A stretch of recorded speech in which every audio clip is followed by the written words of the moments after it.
Number 1, समाज को सुधारने का सबसे पहला तरीका और सबसे बुनियादी चीज, वो समाज कभी भी नहीं सुधर सकता जिस समाज के अंदर शिर्क पाया जाए। जब तक समाज के अंदर शिर्क है, समाज सुधर नहीं सकता। और अफसोस की बात तो यह है कि जब समाज के अंदर रहने वाला मुसलमान ही शिर्क करे और मुसलमान के अंदर तरह तरह के शिर्किया काम पाए जाएं, तो जरा सोचो मेरे भाइयों, वो सोसाइटी और वो समाज कैसे सुधर सकता है। यही वजह है कि अल्लाह ताला सूरे अनाम के अंदर फरमाता है, अल्लज़ीना आमनू वलम यल्बिसू ईमानहुम बिज़ुल्मिन उलाइका लहुमुल अम्नु वहुम मुहतदून। मेरे वो बंदे जो ईमान लाए और ईमान के साथ उन्होंने शिर्क को नहीं मिलाया, उनके ईमान में शिर्क की मिलावट नहीं थी, उन्होंने शिर्क नहीं किया, उलाइका लहुमुल अम्नु, उनको दुनिया में भी अमन और शांति मिलेगी और अल्लाह के यहाँ भी उनको जन्नत मिलेगी। वो हुम मुहतदून, और वही लोग सही रास्ते पर है, वही लोग हिदायत पर है। हम एक मामूली सा सामान लेने मार्केट में जाते तो हम असली सामान लेते हैं। देसी घी लेने जाते हैं तो पता करते कौन सी दुकान पर असली देसी घी मिलता है। दूध लेने जाते हैं दूध वाले के यहाँ तो कहते देखो भाई पानी मत पिलाओ, तुम 10 रुपया हमसे ज्यादा ले लो, लेकिन हमें ओरिजिनल प्योर दूध दो, शुद्ध दूध। अल्लाह क्या कौन सा ईमान चलेगा? इस ईमान के अंदर कोई मिलावट ना हो, जो अल्लाह की पक्की तौहीद हो, प्योर हो, शुद्ध हो, उस तौहीद के अंदर किसी किस्म की मिलावट ना। मुसलमान होकर के शिर्क करे, मुसलमान होकर के अपने गले में तावीज पहने और धागे बांधे और ये अकीदा रखे कि ये धागा जब तक मेरे हाथ में है मैं बीमार नहीं होऊंगा, ये मुसलमान नहीं हो सकता मेरे प्यारे से। जब तक शिर्क है तब तक समाज नहीं सुधर सकता है, ये बात याद। यही वजह है कि 114 सूरतें पूरे कुरान की उठा डालो, 114 सूरतों में अल्लाह ताला ने किसी और गुनाह के बारे में ये नहीं कहा कि हम माफ नहीं करेंगे।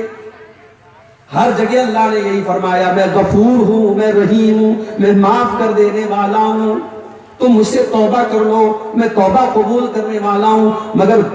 मगर एक गुनाह ऐसा है कि अल्लाह ने 2 जगह कुरान में फरमाया कि हम माफ नहीं करेंगे। सूरह निसा की आयत नंबर 59 के अंदर भी, सूरह निसा की आयत नंबर 65 के अंदर भी फरमाया, और सूरह निसा की एक और आयत के अंदर भी फरमाया, इन्नल्लाह ला यगफिरु अन युशरका बिही व यगफिरु मा दून ज़ालिका लिमन यशा।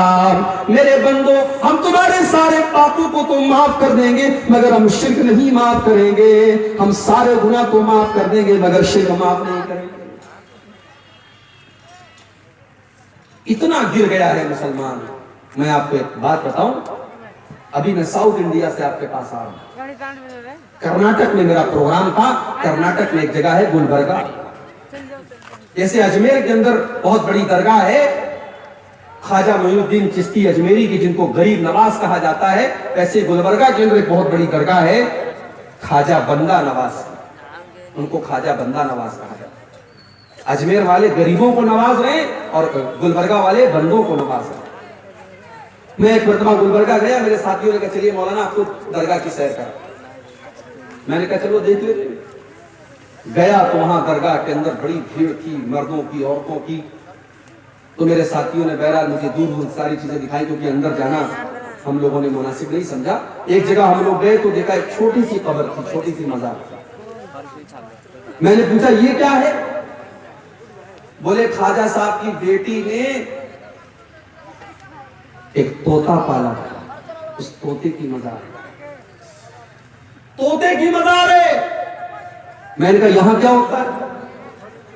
कहा कि ये जो बच्चे बोल नहीं पाते हैं, कुछ बच्चे होते हैं छोटे, उनकी जुबान से बोली ठीक तरीके से नहीं निकलती है, तुतला के बोलते हैं, जुबान नहीं उनकी खुलती है। कहा कि ऐसे बच्चों के माँ बाप आते हैं और इस तोते की मज़ार के ऊपर देशी घी और शक्कर चढ़ाते हैं, और ख्वाजा साहब का जो ये तोता है उसके बरकत से उस बच्चे का गला ठीक है। गौर करो, ये कोई मैं लतीफा नहीं सुना रहा, अपनी आंखों की देखी बता रहा हूं। ये हालात है आज हिंदुस्तान का। अल्लाह की मार अगर आ रही है मेरे प्यारे भाइयों, तो जरा सोचो कि क्यों आ रही है। अल्लाह के नबी ने फरमाया था मेरी उम्मत के ऊपर एक ऐसा जमाना आएगा, हत्ता याबुदुल औसान, मेरी उम्मत के अंदर भी बुतों की पूजा की जाएगी, बुत परस्ती की जाएगी। कोई खड़े बुत को पूज रहा है, कोई मूर्ति बना के पूज रहा है, कोई नेक लोगों की दरगाहों पे जाके, नेक लोगों की कब्रों पे जाके वहां पे सजदे कर रहा है। मेरे प्यारे भाइयों, शिर्क यही नहीं है किसी मूर्ति के आगे जाके हाथ जोड़ा जाए, शिर्क ये भी है कि किसी दरगाह के ऊपर, किसी मजार के ऊपर जाकर के अपनी पेशानी को झुका दिया जाए। ऐ मुसलमान, तुझे क्या हो गया है? तू कहां कहां जाकर के अपनी तौहीद को लुटा रहा है, तू कहां कहां जाकर के शिर्क कर रहा है। दुनिया का सबसे बड़ा पाप अगर कोई है तो शिर्क है, और शिर्क जब तक खत्म नहीं होगा तब तक, माफ कीजिए, समाज की इस्लाह नहीं हो सकती। मैंने देखा है आपके इलाके में औरतों को, मुझे लोगों ने बताया भी है कि औरतें सिंदूर लगाती है, मुसलमान औरतें लगाती है कि नहीं लगाती, बताइए।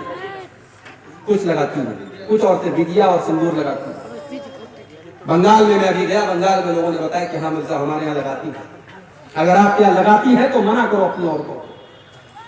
ये सिंदूर लगाना ये इस्लाम की अलामत नहीं है मेरे प्यारे भाइयों, ये गैर मुस्लिम की अलामत।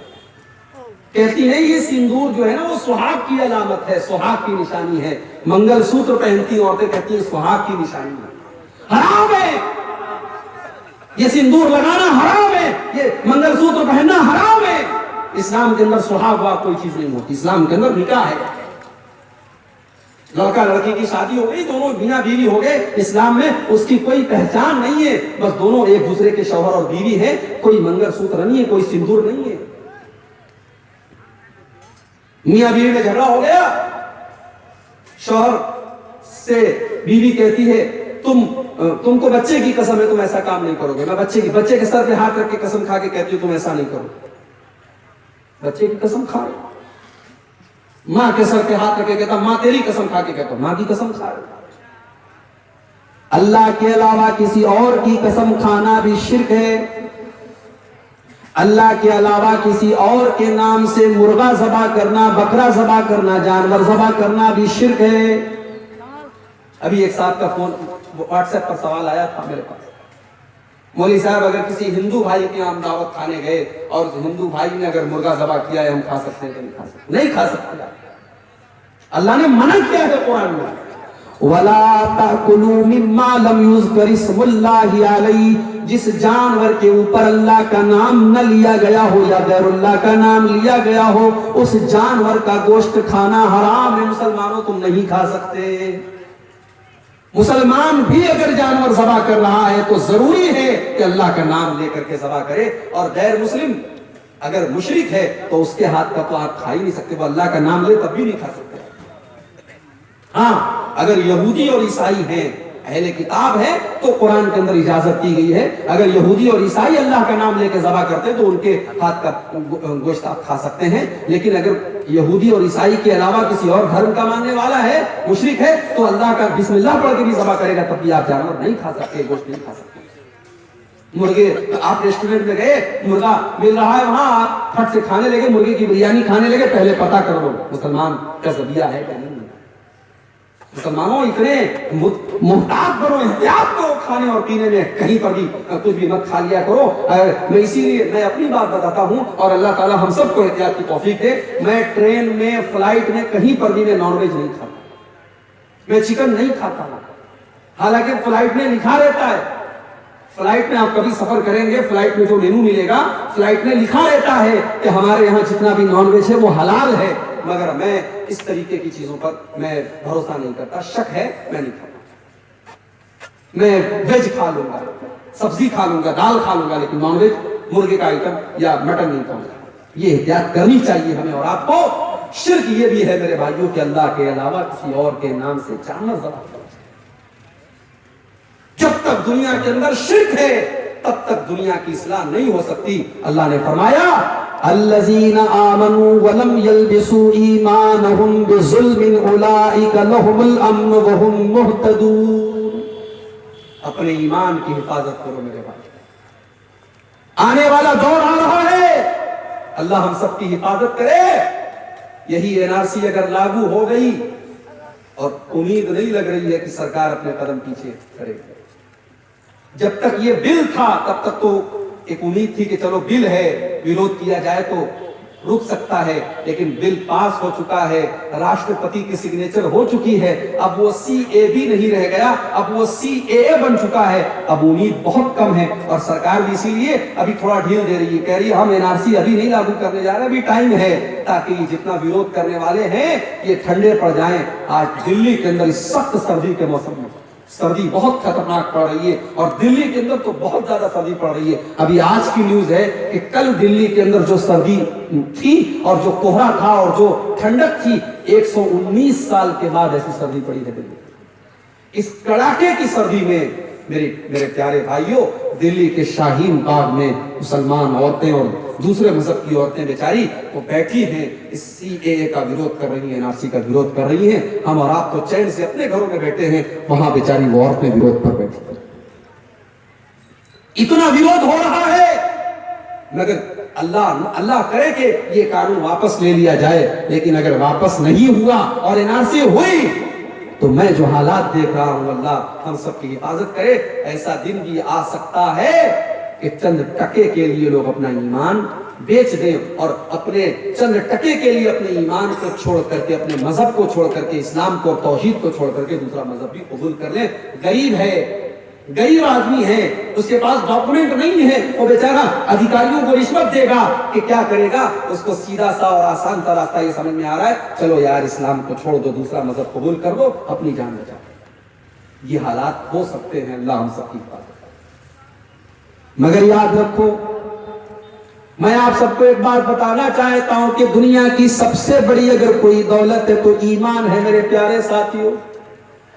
एक मुसलमान रिक्शा चलाने वाला है, गरीब है, 100, 200, 500 रुपया कमाने वाला है, अपने बाल बच्चों का किसी तरीके से पेट भर रहा है, वो बेचारा, वो गरीब मजदूर मुसलमान भी याद रखे कि उसके पास कुछ भी नहीं है, न जमीन है, न जायदाद है, न घर है, लेकिन उसके पास अगर तौहीद की दौलत है, अगर उसके पास ईमान की दौलत है, तो अल्लाह की कसम इससे बड़ी कोई दौलत नहीं है, दुनिया की सबसे बड़ी दौलत है। अल्लाह ने फरमाया सूरे आले इमरान के अंदर 3 पारे की आखिरी आयत में अल्लाह ने फरमाया, इन्नल्लज़ीना कफरू व मातू व हुम कुफ्फारुन फलन युक़बल मिन अहदिहिम मिल्उल अर्ज़ि ज़हबा। मेरे वो बंदे जो कुफ्र की हालत में दुनिया से चले गए, जो शिर्क की हालत में दुनिया से चले गए, जो ईमान नहीं ला पाए, कल अल्लाह की बारगाह में कयामत के दिन आएंगे और कहेंगे अल्लाह हमारे पास ईमान तो नहीं है, हमारे पास तौहीद तो नहीं है, लेकिन आय अल्लाह हमारे पास जमीन भर के सोना है, आय अल्लाह तू जमीन भर के सोना ले ले और हमको जहन्नम की आग से बचा ले, हमको जहन्नम के अजाब से बचा ले। अल्लाह फरमाता है फलन युक़बल मिन अहदिहिम, अल्लाह ताला जमीन भर के सोना उनका कबूल नहीं करेगा। मेरे बंदो, तुम्हारे पास जमीन भर के सोना है तो क्या हुआ, अगर तौहीद नहीं है, अगर ईमान नहीं है तो तुम्हारी नजात नहीं है, तुम जहन्नम की आग से नहीं बच सकते। अपने ईमान की हिफाजत करो मेरे भाइयों, आने वाला वक्त हमारे लिए बड़ा बहुत ही मुश्किल वक्त आ रहा है, अल्लाह हम सब की हिफाजत करे। ये तौहीद, ये ईमान, ये इतनी बड़ी ताकत है मेरे भाइयों, अगर ये ताकत हमारे अंदर है तो हमें मौत से भी नहीं डरना चाहिए, मौत से भी नहीं डरना चाहिए। तो ये बात याद रखो मेरे भाइयों, जब तक समाज से हम शिर्क को नहीं खत्म करेंगे समाज सुधर नहीं सकता है। ये पहली चीज है जिसको हमें समाज की इस्लाह करने के लिए जरूरी है।